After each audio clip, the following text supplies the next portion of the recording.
Okay, so I'm going to do a bit of review on the two main robot Vs I'm working on. I'm going to be playing WeWere machines in the background. You guys absolutely rock. I'm more than happy to help you out and build you an astounding looking robot V. I mean, yeah, you got the support of you guys. Yeah, this is why I do what I do, because of the support I get from you guys. Now, before I move on, if there's any trolls watching this, and excuse the language, fuck off. You're not welcome. Um, these videos are made for friends and people I'm trying to help. So if you're not here to learn and appreciate the work that's happening, fuck off. Because you're just giving off negative vibes. So go away. We know who you are. Go away. Now, so we have two extraordinarily advanced robot V builds here. Now, this one is my personal one. I've been working for the past year or so. It's very advanced. Um, I haven't completed it because I'm not sure how to complete it. Nobody has ever completed something so advanced in such a kit before. So this is my prototype. I had a really good friend of mine contact me. He said, I'm having trouble even building mine. Can you help me out? And I said, of course I can help you out. I can do something better than help you out. So I'm trying to implant all of this tech into his with improvements. I'm learning from this one, but yeah, I'm trying to give him the best I can. So yeah, I'm just going to go over the two and what changes I've made of the two and the difference of these two. So starting with my one. Now my one has some N20. I think these are 8 RPM motors in the track system. Because this is going to be powered by an EZB microprocessor and a 6-channel FlySky receiver combined, I didn't want this to be super fast, because if it falls over, something's going to break. Breaking it down, and I'm going to be careful with it because it is delicate and I have a lot of wires, but, and I'm just going to change the song because I love WeWere machines. Now, we have the lip light module. This will be powered. How am I going to power this? This will be powered. Oh, this is going to be powered by the lithium ion battery. It's a 7.4 volt and it's roughly the size of a 9 volt. So that should fit quite nicely. The reason, my biggest struggle is trying to get all of these wires in both models hidden, like the best way I can. I mean, you're obviously going to see wires because there's no way you can get these all in at once unless you downgrade the wires, and I get in contact with some of my mates in Hong Kong and we do something. But hey, I'm trying to do this myself. So the best idea I'm going to do is I'm going to do a CC2 version with all the stickers and all that in a backpack. With the backpack, I can utilize the space and hide a lot of stuff, as well as the toolbox. There's a lot of space in the toolbox, so I can utilize that and have it as space. So we have the lip light module controlling the 14 micro LEDs. We have that on both models, and I'm just going to check if we got that in focus. Yeah, we got that both in focus. All right, so we got both lip light modules exactly the same. This one turned out a little bit shorter. I'm not sure why. Actually, dramatically a lot shorter. sure about that. Did I do something differently? All right, doesn't matter. But so, and then we get the lip. So we get lip lights, and we have the lights. The lights on mine is just activated by a little button battery at the moment. I think it's a 1.3 volt. Just temporarily, I've only got the white eyes in this one, where this one actually has red eyes and white eyes, and they will be activated by different switches. Switches. Switches. Sorry. So I'm going to be using the FSI6S Fly Sky remote on this 10 channel. So the lights will be activated by the switches. Okay, so that's the switches on that one. As far as the motors in the arms, I've made them identical. They are the M20, I think 28 R&P motors. We also have them in the forearms, so we have 4 motors to operate the arms, which are all the same, so we get a nice smooth action going. As far as controlling the arms, so basically this one is going to be on the 10 channel receiver for the Fly Sky. This one is going to be on the EZB Tiny with the 6 channel Fly Sky. I'm going to do a mixture on this one because this has a lot more motors than this one does. Now I've got a mixture of servos and DC motors, micro geared motors and DC 130 motors for the tracks. I've got the ESCs for the track system on this one.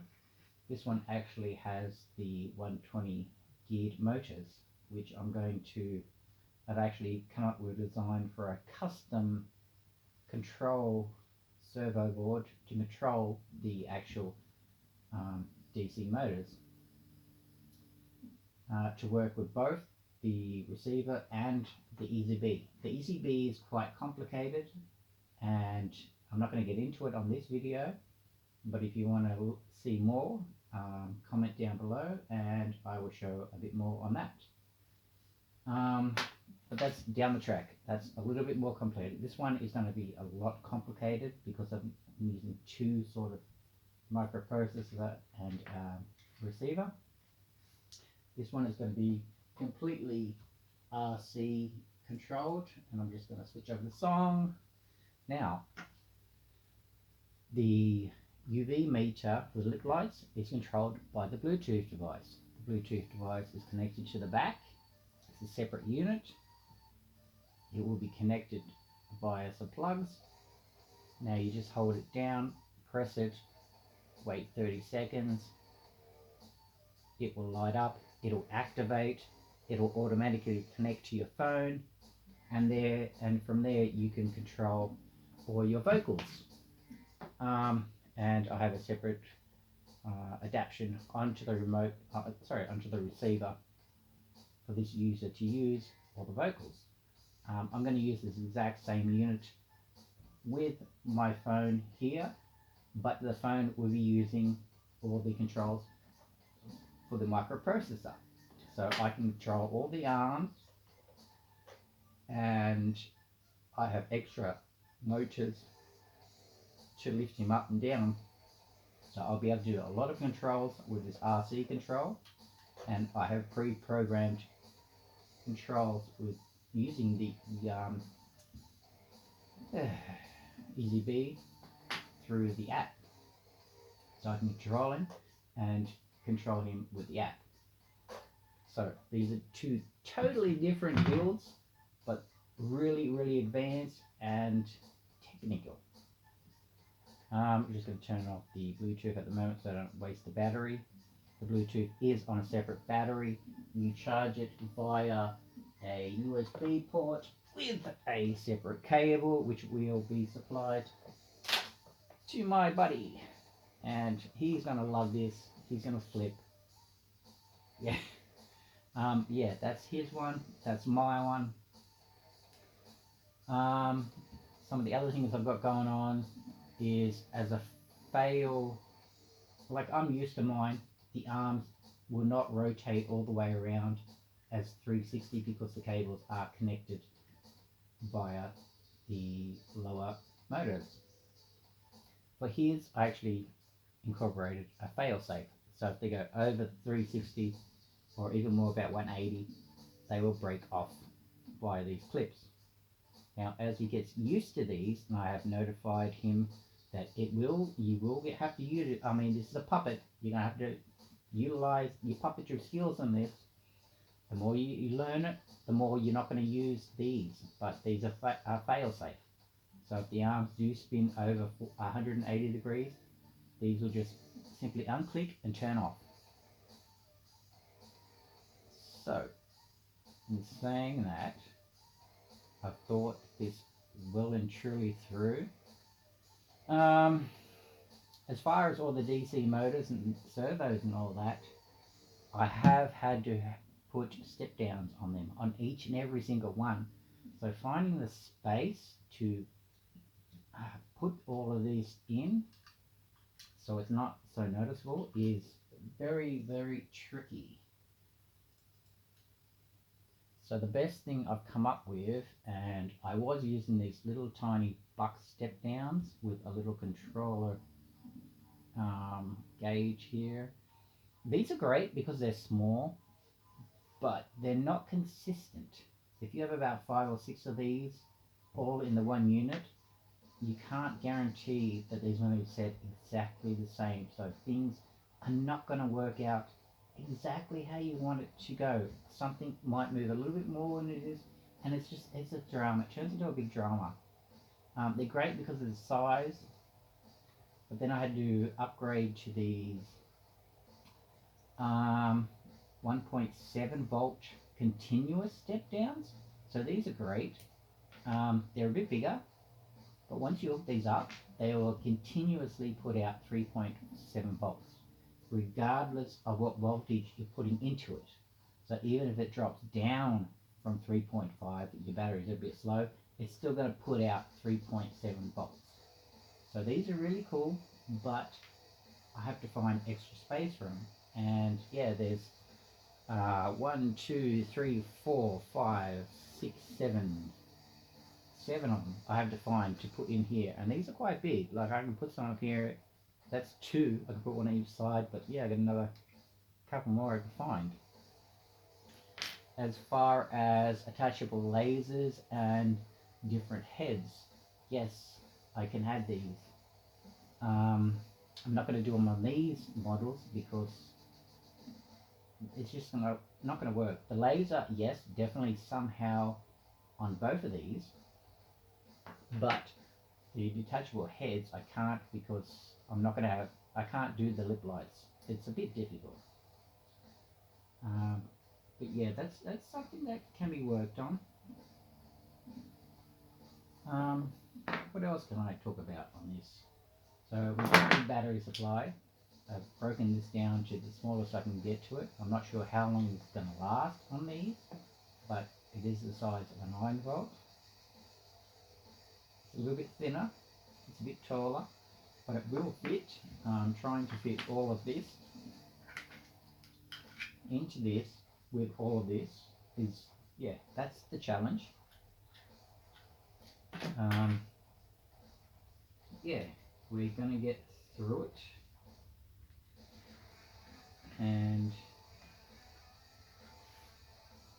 I don't think there's any much more I can say about these.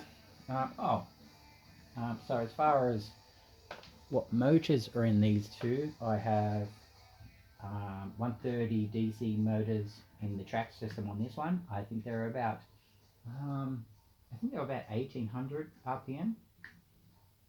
I have a servo for the waist movement. I have a servo for the neck movement. It goes up for a rod. I have N20 motors for the shoulder here, forearm here, and forearm here, and a ultra micro servo for the head. Do I have a head movement? No, I don't on this one. Okay, so that's it. So I've got 1, 2, 3, 4, 5, 6, 7, 8. Yep, 8, 9, 10 for the lights. Okay, so I haven't incorporated the laser yet. I think I'm going to put a button somewhere over here for the laser. Alright, so that's that one. And we're going to change songs again because I'm loving We Were Machines. Those guys rock.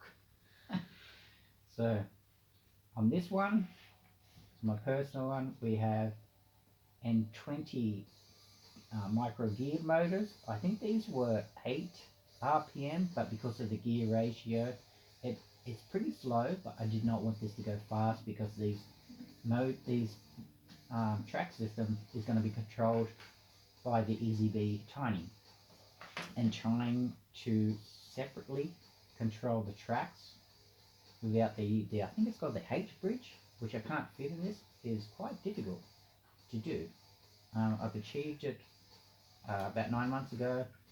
I haven't returned to perfecting it yet. So I've got 2 N20 motors in here. I have a little tiny 120 RPM motor for the actuator. This is my own design. For the trolls watching, yeah, it's my own design. Get over it. This will lift up the body. I also have a 4 RPM geared motor inside here, and it's right there with some gearing systems up here, and that will actually control the lower waist from, it's got a little bit of movement in it, that's fine. So as these two work together, he will stand up in this sort of pose. This one does not have any of that. I have to manually pose him. And I'm not going to do it because I'm just going to break something. So we'll leave that.